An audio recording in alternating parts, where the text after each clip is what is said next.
So now let's talk about the antiarrhythmic drugs classification. Let's suppose that this graph shows the graph of a patient suffering from arrhythmia. So what will be our aim for the treatment of this patient? Our aim will be to decrease the number of coughs in the same time interval. That is, we have to make this graph something like this. That is, we have to delay the depolarization. So to achieve this graph, we have to block the sodium channel here, and we can also block the calcium channel and potassium channels, so that the time interval of this curve will rise to this curve. So there is a classification known as Vaughan-Williams classification. According to this, there are four classes. The class 1 is the sodium channel blockers. The class 2 is the beta blockers. Class 3 is potassium channel blockers, and class 4 is the calcium channels blockers.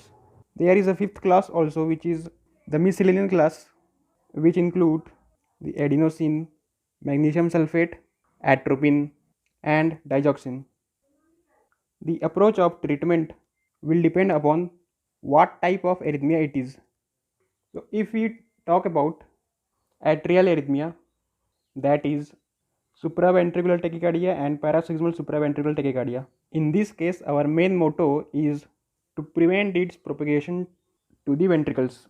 So for this, we have to block the AV node. So if you remember the discussion of cardiac action potential in the first part of the video of antiarrhythmic drug, that is here, if we see the AV node, the depolarization mainly depends on the calcium ion. That is, to block the AV node, we have to give the drugs of calcium channel blockers. We can also block the AV node by blocking the sympathetic action. That is, either we have to give the beta blockers or we have to give parasympathomimetic drugs. For example, digoxin. We prefer the beta blockers as the first choice of drug. After this, we prefer calcium channel blockers. Then we prefer parasympathomimetic drugs. When we talk about the acute attack of atrial arrhythmia, we will prefer a drug of short acting in nature, that is adenosine, or we can also give AV node blockers.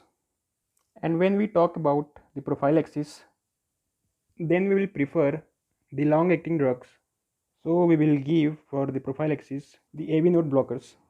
There is another condition known as atrial fibrillation or flutter. In this condition, there is spontaneous generation of action potential within the myocardial cells of atrium. For the acute attack, the treatment of choice is cardioversion, and if it will not relieved by cardioversion, then we can give intravenous abutolide, which is a potassium channel blocker. Then we do cardioversion again.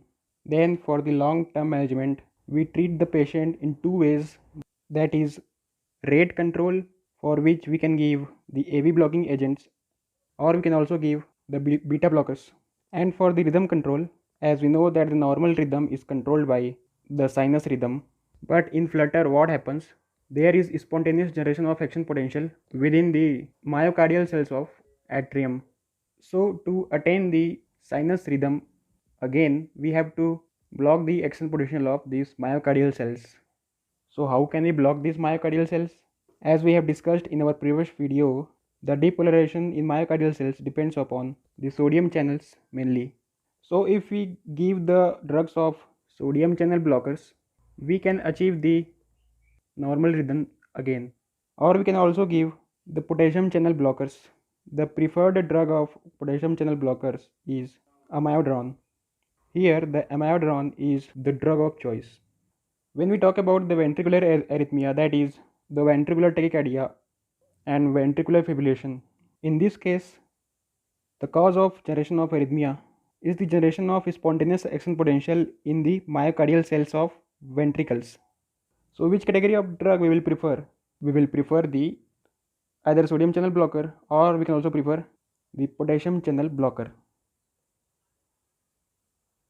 In the next video, we will talk about the different classes of antiarrhythmic drugs.